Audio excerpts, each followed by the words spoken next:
오늘 하나님께서 우리에게 주시는 말씀 같이 보겠습니다. 베드로전서 1장 3절에서 12절까지 말씀인데 세번역 성경입니다. 베드로전서 1장 3절에서 12절까지 말씀을 세번역 성경으로 제가 받들어서 읽겠습니다.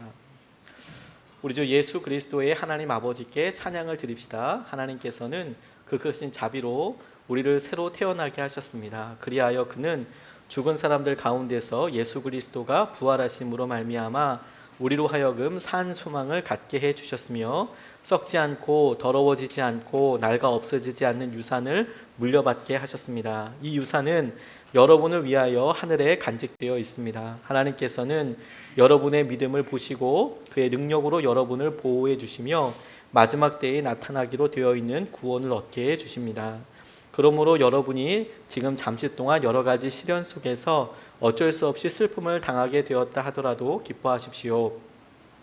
하나님께서는 여러분의 믿음을 단련하셔서 불로 단련하지만 결국 없어지고 마는 금보다 더 귀한 것이 되게 하시며 예수 그리스도께서 나타나실 때에 여러분에게 칭찬과 영광과 존귀를 얻게 해주십니다.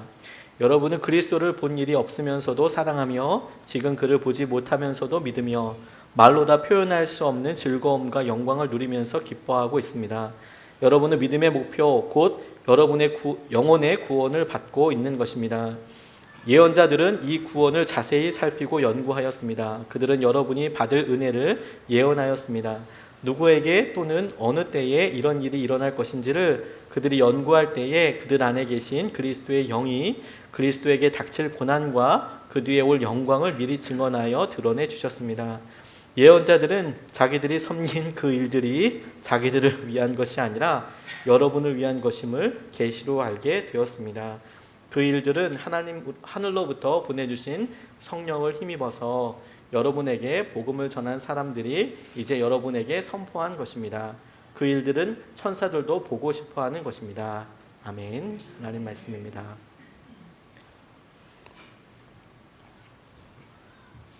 기도해 주시고 또 배려해 주셔서 기도원 잘 다녀왔습니다. 기도원 있을 때는 거짓말 안 하고 기침 한 번도 안 했는데 여기 오니까 여기 뭐가 이렇게 거친 바람이 부나 봐요. 아마 건조해서 그런 것 같습니다. 산 소망에 대해서 희망에 대해서 같이 우리가 베드로 전서를 통해서 함께 나누고 기도하고 있습니다. 우리에게 하나님께서 주시는 분명한 새로운 의미와 대부분 우리가 바쁘고 분주한 일들 때문에 그런 일들을 잊어버리고 살아가는 일들이 많이 있는 것 같습니다. 해마다 연말이 되면 주위에 도와야 할 손길들이 생각나고 사회도 자연스럽게 주위에 도와야 될 사람들, 우리가 그냥 불우이웃이라고 돕는 분들에 대한 기사들이나 이야기들이 많이 나오게 되는데 저는 이게 기독교가 교회가 사회에 준 굉장히 중요한 영향력이라고 생각이 듭니다. 성탄절을 맞이하여서 자선 낭비나 혹은 우리가 사람들에게 도와야 한다라고 생각되는 것들이 너무 자연스럽게 논의가 되는 것이 1년 365일 내내 있어야 될 일이지만 그래도 성탄절이라도 이게 아주 공공연하게 이야기되고 도와야 한다라고 이렇게 되는 게 너무 좋은 현상이죠.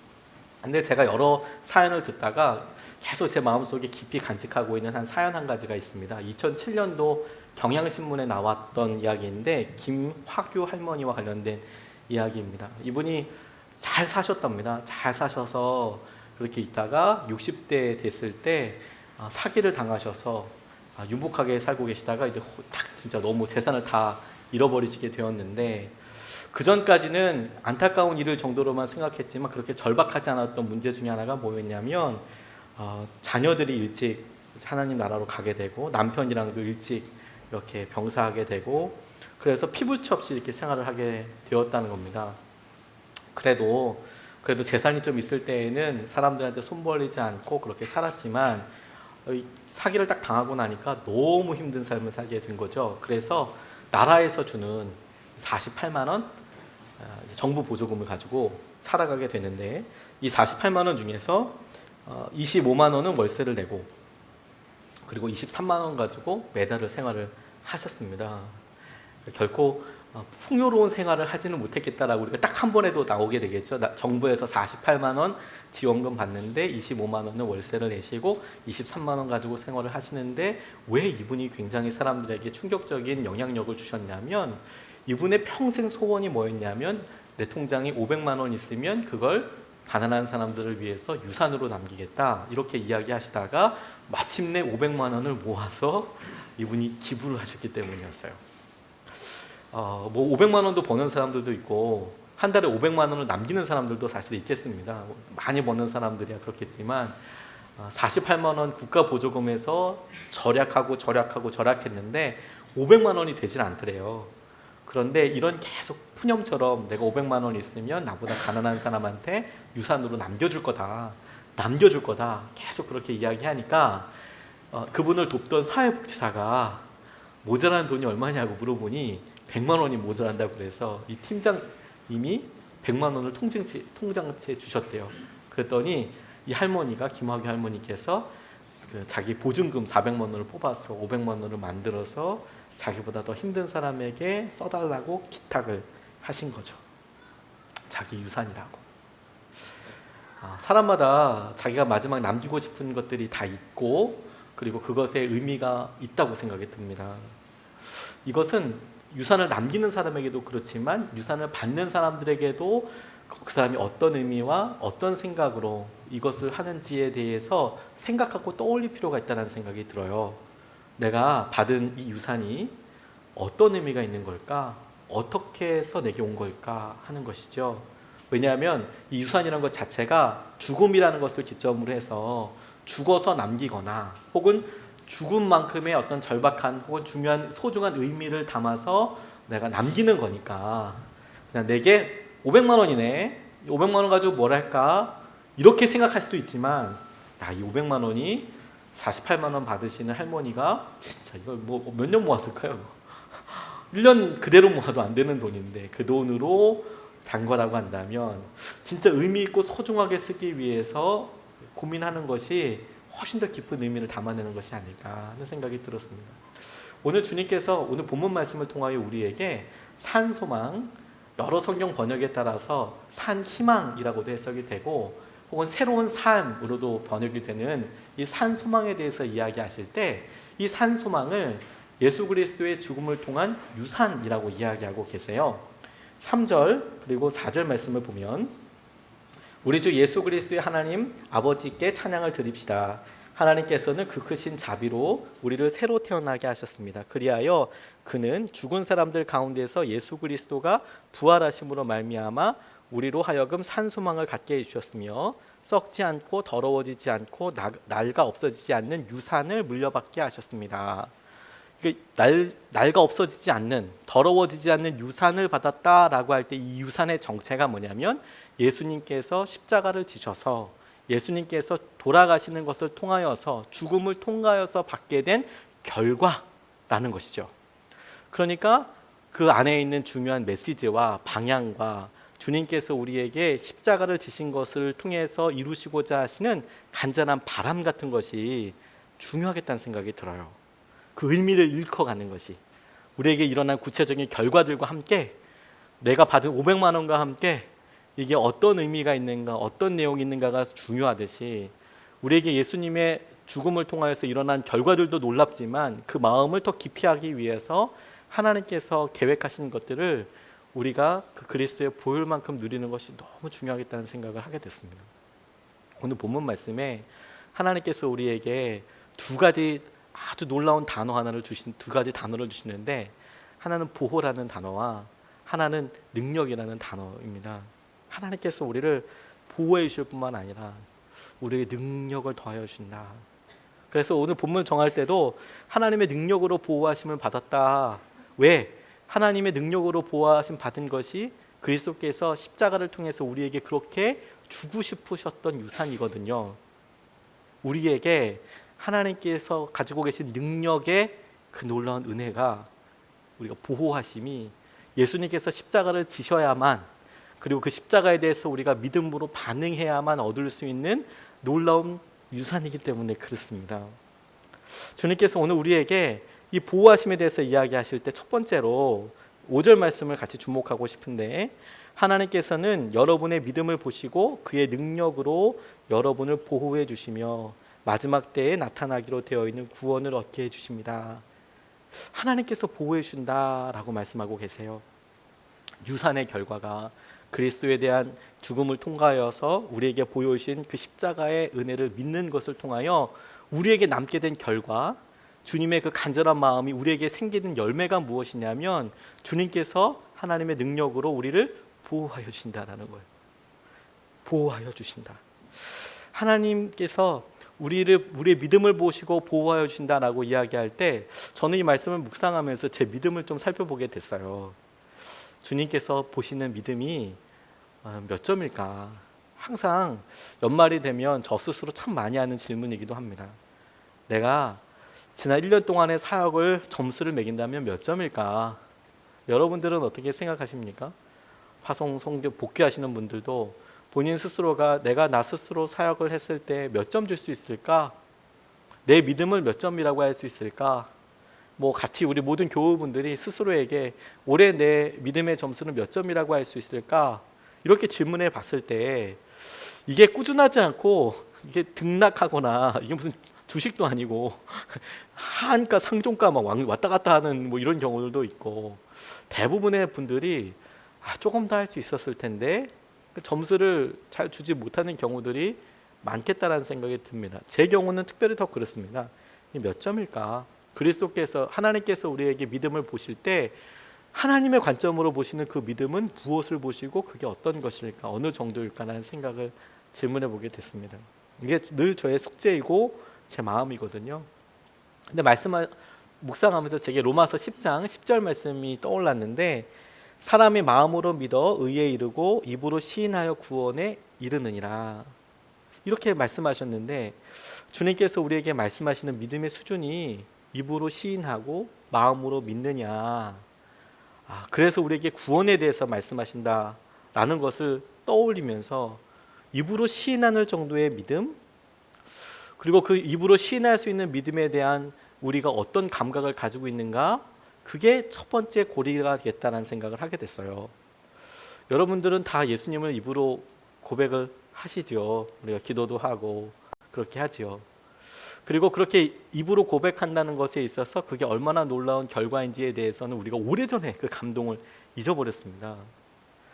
다른 사람들 앞에서 시인한다는 거, 우리가 그냥 다른 사람 앞에서 시인한다고 할 때 사람들 보는 앞에서 기도하냐, 밥 먹을 때 술자리에 가냐 안 가냐, 제사 자리에 가서 내가 이거 절하냐 마냐, 사람들에게 내가 예수님을 믿는지 알리냐 마냐, 이런 것이 심각하게 고민이 될 수도 있겠지만, 다만 믿음으로 우리가 다른 사람들 앞에서 예수님을 시인한다는 것이 우리의 행동들에 있어서 불편함이나 어떤 수준을 넘어서는 것이 아니라 원래는 이 목숨을 걸어야 할 만큼 굉장히 중요한 어떤 상황 가운데 있었던 것이죠. 지금도 실제로 그렇습니다. 이슬람에서나 북한에서나 어느 곳에서나 주님께서는 당신을 시인한다는 것에 대한 무게가, 어떤 사람들은 목숨 걸고 시인해야 하는 사람들도 있다. 너희들이, 우리가 지금 처해 있는 상황들이 예수님을 믿는다고 해서 테러를 당한다거나 혹은 불편함이 그렇게 목숨을 걸어야 할 만큼 아닌 것처럼 보이는 분들이 대부분인데, 그 정도가 아니라고 해서 더 낮은 것은 아니다.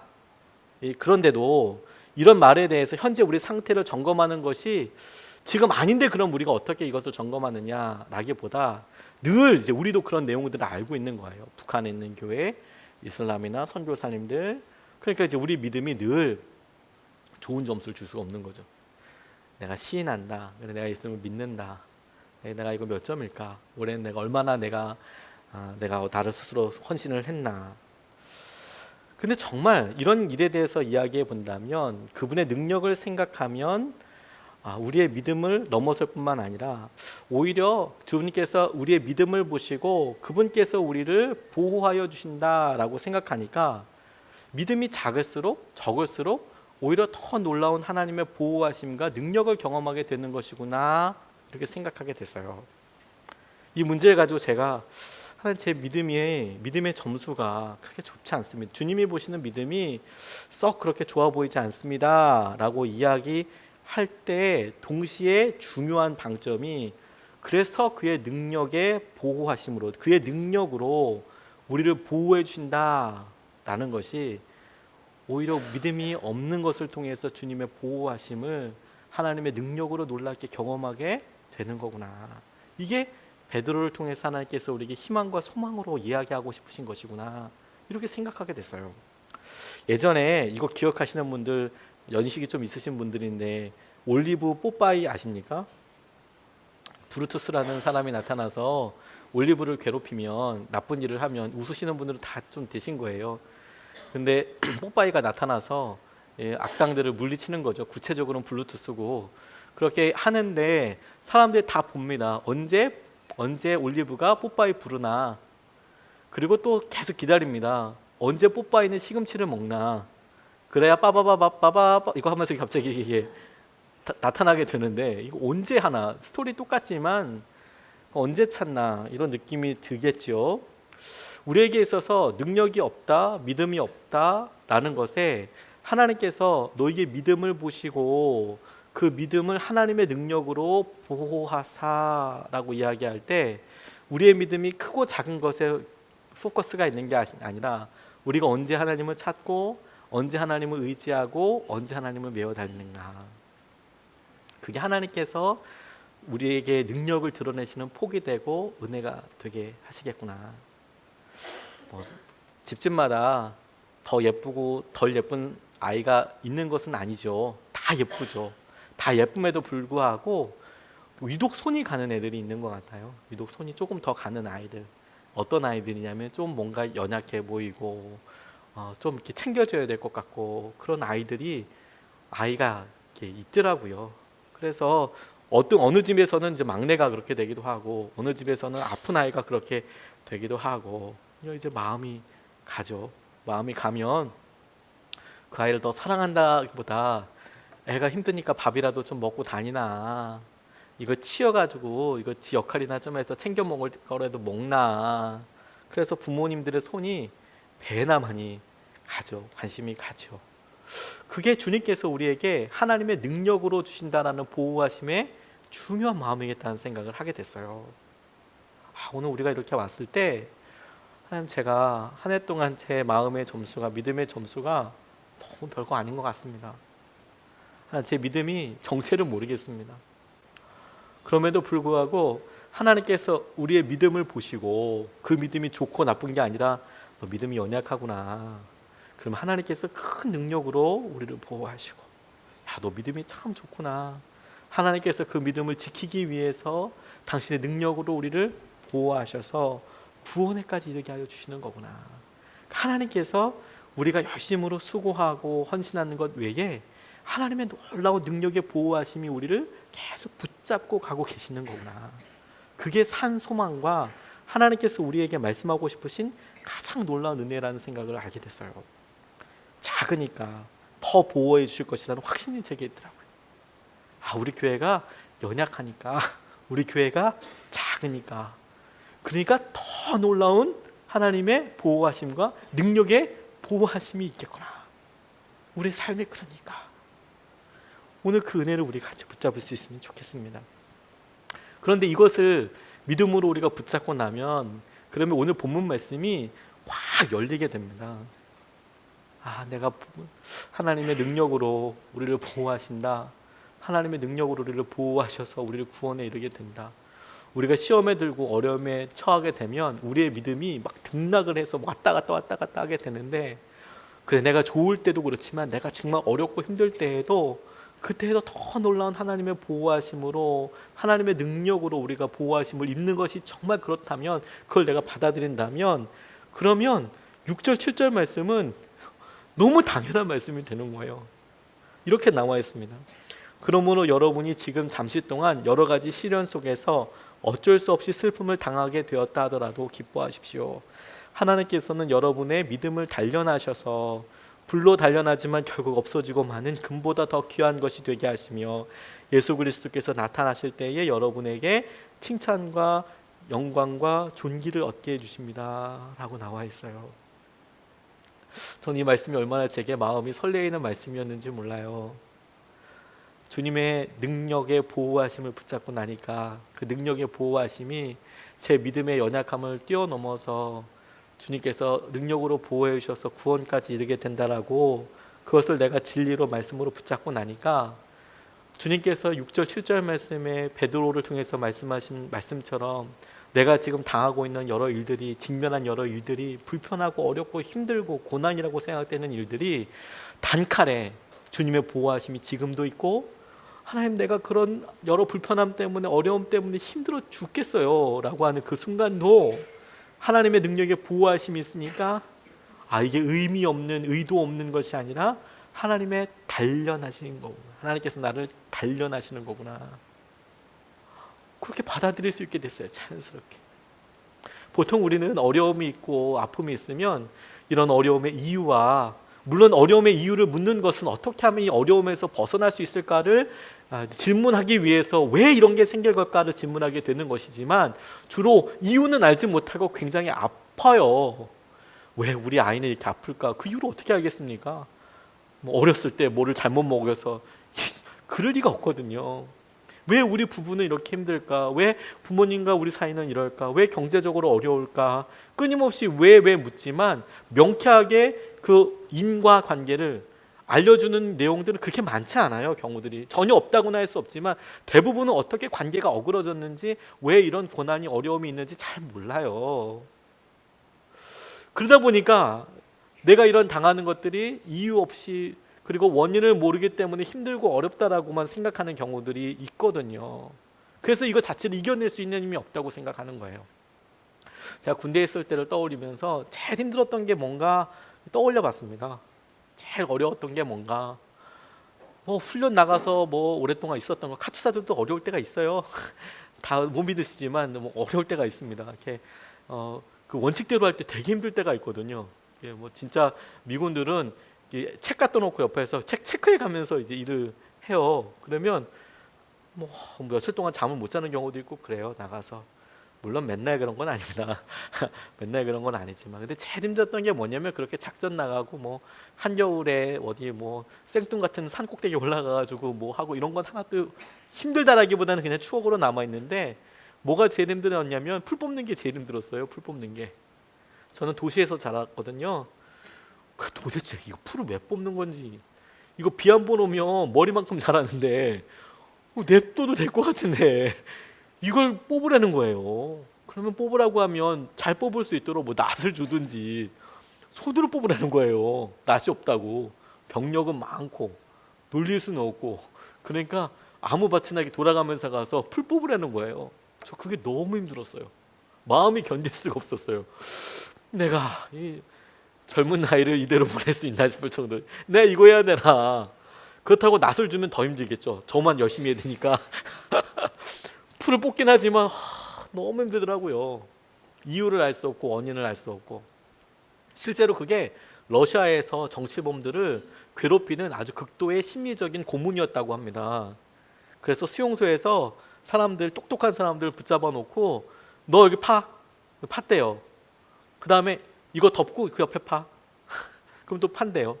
그러면 그 다음에 이거 다시 덮고 그 옆에 파. 이렇게 몇 달을 몇 년을 시키면 그대 돌아버린대요.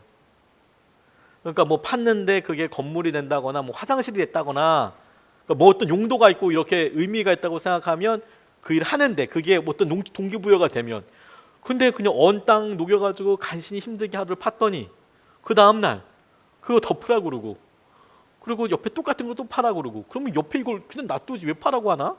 계속 그렇게 하면 사람들이 의미 없는 일을 살 때 어렵고 힘들다고 너무 견디기 힘들대요. 이 고난이 비슷한 면이 있어요.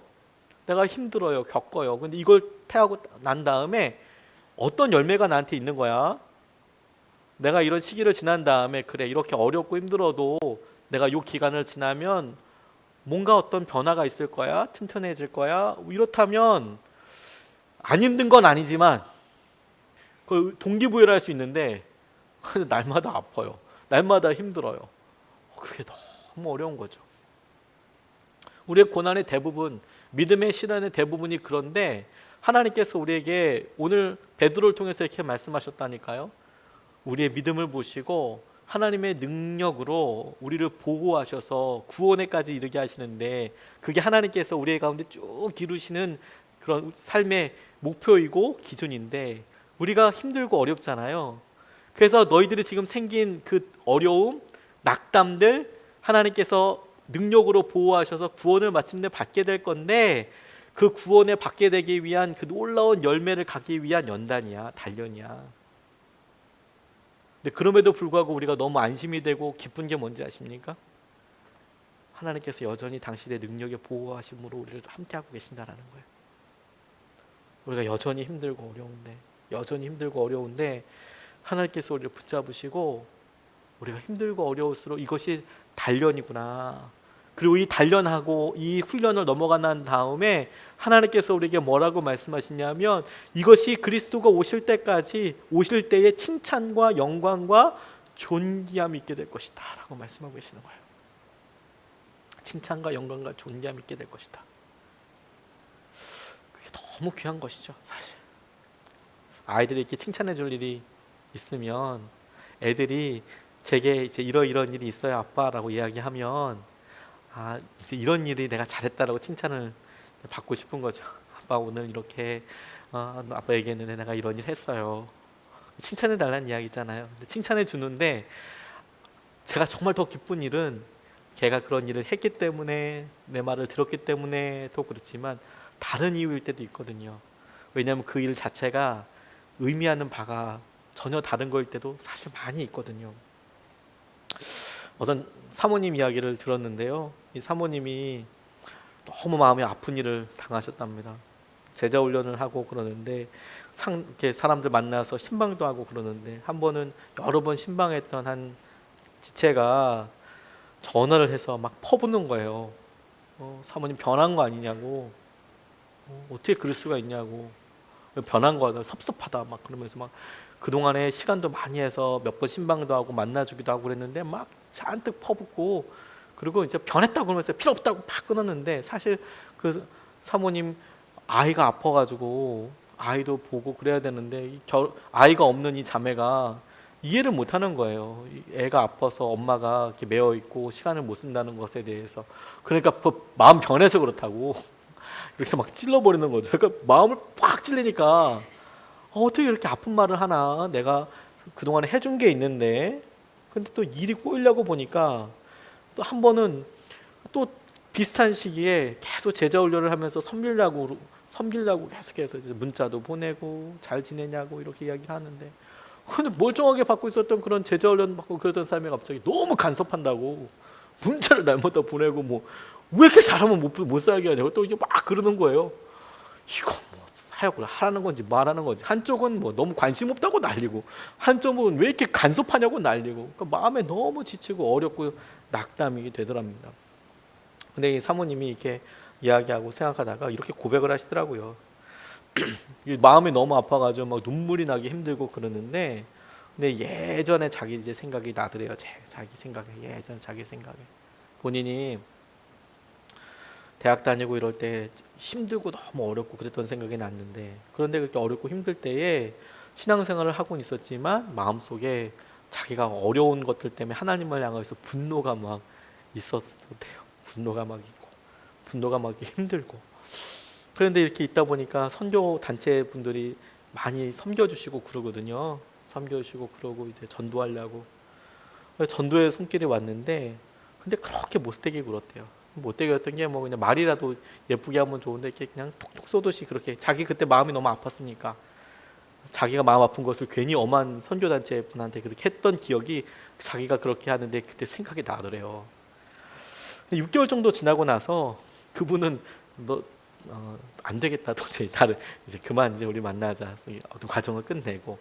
그런데 그 6개월 동안 하나님께서 진짜 많은 것들을 만져주신 거예요. 그래서 이 사모님 마음이 많이 이제 치료가 되고 위로가 되고, 그래서 다른 선교단체에서 이렇게 만났을 때는 진짜 순한 양과 같이 바뀌어서 이제 얘기하고, 그리고 삶에도 전환점을 맞고 표정도 완전히 바뀌고, 그래서 이제 진짜 전심으로 열심으로 그렇게 믿음의 회복을 겪고 있는데, 이제 문제는 같은 캠퍼스에 있으니까 어느 날 그 선교단체 간 사람들끼리는 서로 다 알아요.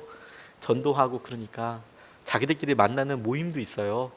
서로 연합하기 위해서 연합도 하고 전도도 같이 하고 그러거든요. 근데 서로 이제 간사님들 아는데 이 간사님과 마주치게 된 거예요. 그런데 너무 변화되어 있는 걸 모습을 보고 그 간사님이 깜짝 놀랐던 것들이 생각나게 됐다. 그러면서 이 자매들에게도 하나님께서 그렇게 역사해 주겠다라는 마음을 들어놓으라고 얘기하시더라고요. 시험이 들 때가 있어요, 여러분. 우리가 지금 그냥 내게 있는 것들로 어려움으로 인하여서 이게 무슨 의미 있나? 단련이라니까요. 단련이라니까요.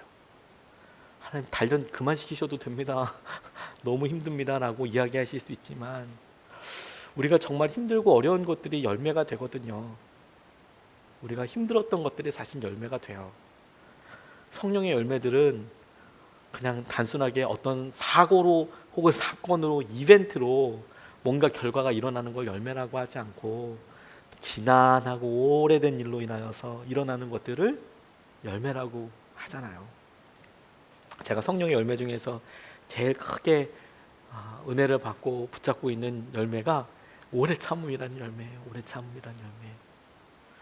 마크로투미아라는 히라보 단어를 쓰는데 이 마크로투미아라는 단어를 뜻을 오래 참음이다 이렇게 하지만 여러 영어 성경이나 다른 성경들의 번역을 보면 이제 patience라는 단어를 이렇게 인내 이런 표현을 많이 쓰거든요. 그런데 전혀 다른 해석 하나도 있더라고요. long suffering 이렇게 나와 있어요. patience라는 단어, 인내라는 단어와 오래 참음, 우리가 오래 참음이라고 나와 있을 때 이런 오래 patience랑 long suffering이랑 다른 게 뭐냐면 인내는 사람이 참는 거예요. 그게 내가 이거 아파서 참아요. 내가 뭔가를 참아내요. 근데 long suffering은 뭐냐면 그냥 오랫동안 아픈 거예요. long suffering. 진짜 아파 오랫동안. 그냥 아픈데 오랫동안 아파. long suffering. 그런데 그게 성령의 열매래요. 저는 제가 막 참고 어떻게든 막 이렇게 내가 긍정하고 믿음을 써서 내가 넘어나고 이런 것만 열매라고 생각을 했는데 그게 아니라 내가 져요. 내가 힘들어요. 때로는 내가 진짜 낙담할 때 있어요. 하나님 내가 또 무너졌어요. 내가 하나님 이 일 때문에 진짜 면목이 없어요. 하나님 왜 이렇게 가난은 긴가요? 왜 이렇게 아이들은 길게 방황하나요? 왜 이렇게 우리의 기도는 시간이 우리가 생각하는 것보다 too much 타임이 필요한 거예요? 왜 이렇게 많이 힘든가요? 이렇게 쭉 이야기돼서 나는 실패다라고 딱딱 찍어놓은 그 점을 하나님은 그냥 long이라는 단어에 long suffering이라는 단어에 그 성령의 열매라고 이야기하잖아요. 그게 이 본문이랑 맥이 맞더라고요. 왜? 하나님께서 단련이라고 말씀하시고 그래서 금도 태우면 다 사라진대요. 오늘 본문 말씀에 금도 불태우면 다 사라지지만 그렇게 금보다도 귀한 것들로 영광과 칭찬을 받게 하실 때에 하나님께서 그렇게 확신하시는 이유가 뭐냐면 너희의 그런 연약한 믿음을 보고 하나님의 능력으로 말미암아서 우리를 보호하고 계시니까, 우리를 붙잡고 계시니까. 그러니까 하나님께서 나를 이게 단련해 가고 계시는 거구나. 내가 이걸 붙잡고 내가 나아가게 되는 거구나. 그게 중요한 거구나. 그래서 단련이란 단어와 하나님께서 우리에게 행하시는 것들을 더 믿음으로 붙잡을 수 있게 됐어요. 여러분 잘 알고 있는 달란트 비유 보면 한 달란트 받은 사람 그거 믿지 못했습니다. 이거 달란트 받고 난리치면 이거 다 없어지면 주인이 나 이게 난리치는 거 아니야? 나 이거 나중에 힘든 거 아니야? 근데 그런 질문들을 상식적으로 한두 번씩은 해볼 수 있지 않을까요? 만약 여러분도 누군가에게 뭔가를 받게 된다면 이걸 내가 놔둘까 쓸까라고 이야기할 때 사실 한 번 정도는 해볼 것 같아요. 난 5달란트 받은 사람도 그런 생각을 했을 수 있다고 생각해요. 그 위기에 대해서 생각 안 해볼 수 있는 사람이 있을까? 물론 그 사람은 행동했다. 성경에는 나와 있지 않지만 만약에 하나님께서 제게 5달란트를 주셨건 2달란트를 주셨건 1달란트를 주셨건 저는 한 번쯤은 생각해 봤을 것 같아요. 이거 말아먹으면 어떡할까? 이런 생각을 저 같으면 했을 것 같아요. 그래서 하나님께서 제게 1달란트밖에 안 줬을 수도 있어요. 그런 생각을 저는 하거든요. 그래서 그렇게 많이 이제 감정적으로 그렇게 하다가 그럼에도 불구하고 이 1달란트 받은 사람은 2달란트, 5달란트 받은 사람과 비교할 줄만 알았지 자기에게 주신 게 뭔지를 알지 못했거든요. 그래서 이것이 훈련이라고 생각한다면 뭘 했어도 갑절이 될 거라는 생각이 들었어요. 그러니까 주인이 정말 주고 싶었던 게 21절 말씀에 나와 있는데요. 마태복음 25장 21절 말씀에 그 주인이 이르되 잘하였도다 착하고 충성된 종아 내가 적은 일에 충성하였음에 내가 많은 것을 내게 맡기리니 내 주인의 즐거움에 참여할지어다 이렇게 나와 있거든요. 이걸 5달란트 받은 사람한테 얘기해요. 그런데 2달란트 받고 남긴 사람한테도 똑같이 얘기를 해요. 똑같이 얘기했다는 건 뭐냐면 이게 너 더 많이 줄 게가 아니고 5달란트 남긴 사람한테도 착하고 충성된 종아 내가 적은 일에 충성하였으면 내가 내게 많은 것으로 맡기고 내가 내 주인의 즐거움에 참여하게 될 것이다. 2달란트 받은 사람도 2달란트 남겼다고 했을 때 착하고 충성된 종아 내가 적은 일에 충성하였으면 내가 내게 많은 것으로 맡기고 내가 내 주인의 즐거움에 참여하게 될 것이다. 그러면 이게 1달란트 받은 사람이 1달란트만 남겨왔어도 혹은 0.5달란트만 남겨왔어도 이런 방법대로 간다면 주인은 뭐라고 이야기할 거냐면 착하고 충성된 자가 내가 적은 일에 충성하였으면 내가 내게 많은 것으로 맡기고 내가 내 주인의 즐거움에 참여하게 될 것이다 라고 그렇게 이야기해 줄 각인 거거든요. 이게 5달란트, 2달란트, 1달란트 뭘 남기든 간에 네가 뭔가 하고 남겼다면 너는 착하고 충성된 종이고 내가 내게 많은 것으로 맡길 거야. 그러니까 주인이 정말 하고 싶었던 것은 뭐냐면 너에게 5달란트를 더 남길 수 있는 능력을 보여줘. 2달란트 남길 수 있는 능력을 보여줘가 아니라 내가 너희 맡긴 것에 너가 정말 원하는 것은 뭐냐면 더 많은 걸 맡기고 싶어. 그리고 내가 너랑 같이 즐거움에 함께 하고 싶어. 이게 주인이 정말 하고 싶은 거잖아요. 근데 그걸 믿지 못한다는 거잖아요. 하나님과의 관계를 믿지 못한다는 거죠. 이 주인과의 관계를 주인이 정말 주고 싶은 건 뭐냐면 그걸 열심히 일해서 남기는 것 수준이 아니라 그래서 네가 나와 함께하게 될 거야. 더 큰 즐거움을 누리게 될 뿐만 아니라 내가 너를 더 많이 신뢰하고 있다는 것을 네가 알게 될 거야. 그걸 알려주고 싶은데 우리가 잘 몰라요. 그러니까 우리가 앞서서 얘기했다니까요. 우리의 믿음을 보시고 그 믿음이 작으면 작은 대로 어려우면 어려운 대로 그게 연단이고 그게 단련되어서 영광을 주실 때 칭찬을 주실 때 하나님께서 하나님의 능력으로 우리에게 보호하여 주신다면 우리의 믿음이 작고 우리가 1달란트 받은 사람이라면 얼마나 놀라운 기쁨이고 은혜가 될까요? 하나님께서 우리에게 주신다면 우리가 어느 순간에 너무 부자 혹은 우리 순간에 너무 아는 게 많고 어느 순간에 너무 부족한 게 없어요. 근데 하나님께서 우리에게 주신 은혜와 마음들이 너무너무 있잖아요. 제가 나중에 설교 시간 때 나누겠지만 하나님께서 이번에 일주일 내내 저희 기도하면서 단어 한 가지를 주셨거든요. 그럼 묵상하면서 하나님께서 이걸 내 평생의 목회 방향으로 잡아야겠다 이런 생각이 들 정도로 근데 우리가 너무 많은 것을 갖고 있어 하나님 앞에 아쉬운 게 없어요. 그래서 하나님께서 당신의 능력으로 우리를 보호하신다라고 이야기할 때 우리는 그거 별로 필요 없어요. 그 하나님 보호하심이 크고 하나님의 보호하심이 클수록 우리가 갖고 있는 게 적다는 거잖아요. 근데 우리는 하나님의 보호하심이 큰 것보다 우리가 갖고 있는 게 큰 게 더 좋아요. 세상에서 하나님의 보호하심이 크게 드러나는 것보다 하나님의 능력이 크게 드러나는 것보다 그냥 내가 능력이 큰 게 좋아. 그리고 하나님의 보호하심 받는 거 별로 안 좋아. 그냥 그건 좀 구질구질해. 하나님 내가 그냥 알아서 이렇게 할게요. 하나님은 그런 거를 단련으로 하시는 이유가 뭐냐면 하나님과의 관계 때문에 그렇거든요. 근데 이렇게 말씀하시면서 하나님께서 우리의 믿음에 대해서 그 믿음을 증명하고 하나님 앞에 메어 달릴 수 있는 결정적인 단서와 하나님께서 우리에게 주신 고리 한 가지를 딱 주셨어요. 그게 8절 9절에 나옵니다. 여러분은 그리스도를 본 일이 없으면서도 사랑하며 지금 그를 보지 못하면서도 믿으며 말로 다 표현할 수 없는 즐거움과 영광을 누리면서 기뻐하고 있습니다. 여러분은 믿음의 목표, 곧 여러분의 영혼의 구원을 받고 있는 것입니다. 자, 여러분의 영혼의 구원을 받고 있대요. 놀랍습니다. 그런데 믿음이 흔들리는 분들한테는 이게 진짜 놀라운 능력인데 그런데 우리가 구원을 받고 있는 증거에 대해서 오늘 본문 말씀 8절에 뭐라고 이야기하고 있냐면 그리스도를 본 일이 없으면서도 주님을 사랑하고 있대요. 그게 우리가 구원받고 있는 증거래요. 저 이것 때문에 진짜 마음이 너무너무 뛰고 감사했어요. 우리가 그를 보지 못하는데 사랑하고, 우리가 그를 보지 못했는데도 믿고, 다 표현할 수 없는 즐거움과 영광을 누리면서 기뻐하고 있다. 사람들마다 나는 기쁨이 없는데, 즐거움이 없는데, 혹은 작은데 라고 이야기할 수 있지만, 하나님께서 이런 사랑과 믿음에 대한 확실한 증거, 그래서 나타나는 열매가 뭐냐면 너희들 가운데 구원이 이루어지고 있다는 증거다. 근데 우리는 우리 가운데 믿음이 일어나고 있는 증거를 뭐라고 생각하냐면, 믿음의 확실한 역사나 기도의 놀라운 응답이나 이제 이런 것들을 생각을 해요. 그래서 내가 이렇게나 기도했으면 기도한 게 응답이 돼야 되는 거 아니야? 기도 응답이 안 되면 아니네. 그럼 하나님께서 안 들으시는 거네.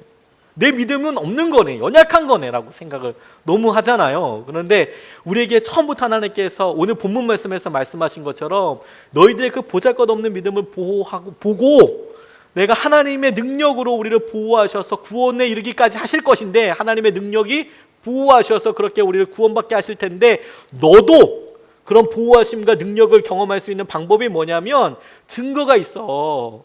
하나님의 구원이 이루어지게 될 텐데 너 가운데, 우리 가운데 하나님을 보지 못하는데 사랑하는 것이 있다면, 하나님을 보지 못하는데 너희들이 믿고 있다면, 너희들이 무슨 일이든 하나님의 일을 통해서 즐거움과 영광을 누리고 있다면, 여러분은 믿음의 목표, 곧 여러분의 영혼의 구원을 받고 있는 것입니다. 이렇게 오늘 본문 말씀이 증거하고 있는 거예요. 연말이 되니까 이제 사역 콜링하는 게 쉽지 않습니다. 이게 쉽지 않아요. 목회자들한테 이게 엄청난 기도 제목입니다. 설교 준비하는 것보다 더 힘들어요. 이제 연락하고 기도하면서 이런 일을 섬겨 주시겠습니까? 이렇게 해주시겠습니까? 이게 저같이 또 이렇게 다른 제가 소심하잖아요. 다들 못 믿으세요. 소심하다니까요. 전화 이렇게 잘 못해요. 문자로 보내고 말지. 이게 뭐 전화하면 뭐라 얘기하지? 막 이렇게 메모 적고 이야기한다니까요. 근데 몇 번 생각해서 전화하자. 제가 이제 이번에 이렇게 하면서 인선 추천위원회를 안 만든 게 천추의 한처럼 여겨지다가, 인선 추천위원회야 뭐 몇백 명, 몇천 명이 될 때나 만들지, 지금 성도가 뭐 5천 명도 아닌데 인선 추천위원회를 만들어서 뭐 그렇게 하나, 그런 생각이 들어서 기도하면서 이제 한 번씩 이제 잘 맞도록 이렇게 하는데 힘들더라고요. 힘들면 이제 이렇게 하면 정말 자기 마음속에 있는 속내를 이야기하시는 분들이 계세요. 저 너무 감사하다고 생각 들어요. 나 쉬고 싶어요. 너무 힘들어요. 쉬면 안 됩니다. 사역을 하셔야지 삽니다. 이렇게 얘기하고 싶지만 또 힘든 건 힘든 거잖아요. 그렇죠. 제가 아마 그런 거 여러 이제 경험들이나 그때 당시에도 더 젊었다면 아마 그렇게 얘기했을 텐데, 마음의 간절함 같은 게 이렇게 공감이 되고, 그래서 그리고 실제로 사역이 우리에게 버팀목이 되는 경우가 더 많아요. 저 같은 경우에는 목사가 아니었으면 하지 않았을 사역과 기도가 진짜 많거든요. 그래서 너무너무 감사해요. 하나님이 제가 연약한 거 아니까 목사로 딱 찍어놓고 도망가지 못하도록, 또 한국교회 목사로 딱 찍어놔서 새벽기도 도망가지 못하도록 하나님께서 딱 찍어놓으셨어요. 저는 올빼미 체질이거든요. 근데 새벽기도 해야 돼. 너 그러니까 여기 교회 목회해야 돼. 그리고 빡 찍어놓으셔서 새벽기도 진짜 열심히 하잖아요. 특세 막 만들어서 막 40일씩 하고, 혼자 하면 너무 아까우니까 다 와라 이렇게 하면서 특세 하잖아요. 쉬어야 된다고 생각이 들었어요. 쉬어야 된다고. 그래, 그게 이분한테 지금 제일 필요한 거겠구나. 그럼 어떻게 섬겨드리고 어떻게 이분을 용기를 드릴 수 있을까? 어떻게 하나님과의 관계를 유지할 수 있을까? 저와의 관계는 두 번째고, 중요하긴 하지만 하나님과 이분과의 관계가 어떻게 제일 좋을 수 있을까? 어떤 걸 물어봐 드리면 되나요? 하나님께서 제게 이런 생각과 마음을 주셨어요. 주님을 사랑하는가 물어라. 물었어요. 주님을 사랑하시냐고. 사랑한대요. 그럼 됐죠 뭐. 그렇게 하시라고. 네, 주님을 사랑하시면 됐죠 뭐. 주님을 사랑하시면 됐죠. 근데 주님께서 이번에 이렇게 가서 기도하고 이런 여러 과정들 가운데, 제게도 저 2년 만에 갔어요. 2년 만에 기도원. 작년 요맘때 제가 허리 아파가지고 119 실려가서 강제로 병원에 입원했던 거 빼고 그때도 기도원을 가지 못했거든요. 휴가 때는 제가 가족들이랑 같이 있지 않습니까? 1년에 담임 목사 휴가는 딱 5일이에요. 알고 계세요? 빨간 날도 다 출근합니다. 근데 이제 저 혼자서 이제 가족들이랑 있어야 될 시간이니까 기도원 간다는 건 사실 어렵잖아요. 시간을 뭐 자주 내줄 수 있는 게 아닌데, 그러니까 휴가는 그 5일 동안은 충분히 이제 가족들과 보내려고 노력을 하는데 항상 이제 제가 모자라죠. 근데 이제 진짜 용기를 내서 기도원에 딱 가서 내가 뭐 이렇게 많이 붙잡고 있지? 왜 이렇게 많이 붙잡고 막 아등바등 있었을까? 그래서 주님께서 다 내려놓고, 그래도 책은 한 10권 가져는 가져갔어요. 그래서 이걸 내가 왜 다 가져갔지? 다 읽지도 않을 건데. 그것도 읽어야 된다고 또 보니까 제 욕심에 그 욕망에 이게 막 보이는 거예요. 성경책도 종류별로 2권인가 3권 가져갔어요. 이렇게 두꺼운 거. 또 아이패드도 들고 가서 뭐 버전별로 막 다 가져가서 아무튼 뭐 엄청 많이 가져갔어요. 그 시간 동안 잠을 한 장 읽어도 다 못 읽을 만큼의 그 자료를 가져가서 다 읽고 오겠다고. 근데 이번에 가자마자 다 이제 내려놓고, 하나님이 저한테도 그렇게 물으시는 것 같아요. 베드로 생각나게 하시면서 이렇게 물으시더라고요. 베드로가 도망쳤을 때 딱 한 가지 물었습니다. 도망쳤을 때 주님께서 나타나셔서 너 왜 그러냐 이렇게 물어보지 않으시고, 야 시몬의 아들이야, 요한의 아들 시몬아, 네가 나 사랑하냐? 네 주님, 제가 좀 사랑합니다. 너 진짜 사랑하냐? 네 주님, 제가 사랑합니다. 진짜냐? 주님이 잘 아십니다. 주님이 잘 아십니다. 그리고 이제 거기에 뭐 사역을 맡기고 그런 건 두 번째 문제이고, 사랑합니다. 사랑합니다. 거기에 이제 대답하게 하시더라고요. 제게도 똑같이 하나님께서 말씀하시더라고요. 하나님을 위해서 제가 이 교회를 어떻게 하겠습니다. 하나님 1년 계획과 앞으로 장단기 계획은 이렇게 하여서 하나님께서 제게 주신 은혜를, 우리 교회가 지금 이렇게 부흥하고 이렇게 하고 있는데 하나님 이게 이렇게 되겠습니다 라는 게 주님의 사랑 앞에서 얼마나 말도 안 되는 이야기인지 알았어요. 하나님이 제게 집요하도록 관심 있는 것은 딱 한 가지더라고요. 너 나 그 사랑해서 하는 거지? 너 사랑하니까 설교하는 거지, 그치? 응. 주님이 제게 너 그 사랑하니까 그거 하는 거지, 그런 거 맞지? 응. 사랑하니까 너 그렇게 한 거잖아, 그치? 이렇게 하나님께서 제게 물으십니다. 부족하지만 제가 그 일을 주님께서 잘했냐 못했냐라고 물어보시면 바로 무릎 꿇고 잘못했습니다. 내 죄를 네가 알렸다 이렇게 물어보시는 것처럼 바로 잘못했습니다 주님, 제가 뭔지 모르겠지만 제가 그렇게 일단 잘못했다 이렇게 할 텐데, 그게 아니라 너 그거 사랑하니까 한 거잖아, 그치? 너 나 사랑하는 거지. 그래서 그렇다고 말씀드렸어요. 하나님 사랑합니다. 사랑합니다. 하나님 사랑합니다. 자, 좀 어둔하고 어리석은 부분도 있고 잘 안 되는 부분도 있고, 그래서 뭐라 말씀드릴 수도 없지만 사실 주님 저 정말 사랑해서 그렇게 했습니다. 저 그렇게 연약합니다. 하나님께서 내 믿음을 보시고 하나님의 능력으로 보호하사 하나님께서 우리를 구원에 이르도록 이끌어 가시더라고요. 그래서 제 마음속에 있는 너 사랑하냐? 네 주님 사랑합니다. 주님 사랑하는 것밖에 없습니다. 그럼 주님께서 우리에게 이렇게 말씀하시는 거예요. 여러분은 그리스도를 본 일이 없으면서도 사랑하며 지금 그를 보지 못하면서도 믿으며 말로 다 표현할 수 없는 즐거움과 영광을 누리면서 기뻐하고 있습니다. 여러분은 믿음의 목표 곧 여러분의 영혼의 구원을 받고 있는 것입니다. 여러분의 영혼의 구원을 받고 있는 것입니다. 받고 있는 것입니다. 지금 누리고 있는 것입니다. 우리가 사랑하고 있다면. 오늘 우리가 연말을 맞아서, 연말일수록 우리에게 훅훅 들어오는 세상의 말이 너무 많아요. 그렇지 않습니까? 고가나 뭐 얼마나 뭐 이렇게 했는지, 혹은 우리가 시험 보는 것도 다 11월, 12월 달에 나오고요. 우리 자녀들도 그렇고요. 자녀들 시험이 마치 꼭 내 시험처럼 나를 평가하는 것처럼 여겨지고요. 그리고 연말에 돈 나갈 때도 많은데 이거 뭐 상여금이나 이런 거 생각하면 그게 꼭 나를 뭐 하는 것 같고요. 이게 진짜 세상의 언어들이 막 훅훅 잽이 막 들어옵니다. 그래서 뭐 비틈이 조금만 있으면 마음이 뭐 시도 때도 없이 무너져요. 그렇죠? 근데 거기에 있지 않고 납작 엎드려 하나님 연약한데요, 하나님 사랑하는 것도 분명하고 하나님의 능력으로 우리를 보호하여 주셔서, 저를 보호하여 주셔서, 하나님 저 구원에 가고 계시는 것 제가 알고 있어요. 하나님 저를 온전한 모습으로 바꿔가실 것을 제가 믿어요. 우리가 그 하나님의 은혜와 능력을 붙잡기를 주님의 이름으로 축복합니다. 찬양하고 같이 기도하고 싶은데 오늘 내 모습 이대로 내가 찬양하고 같이 좀 기도하고 싶습니다.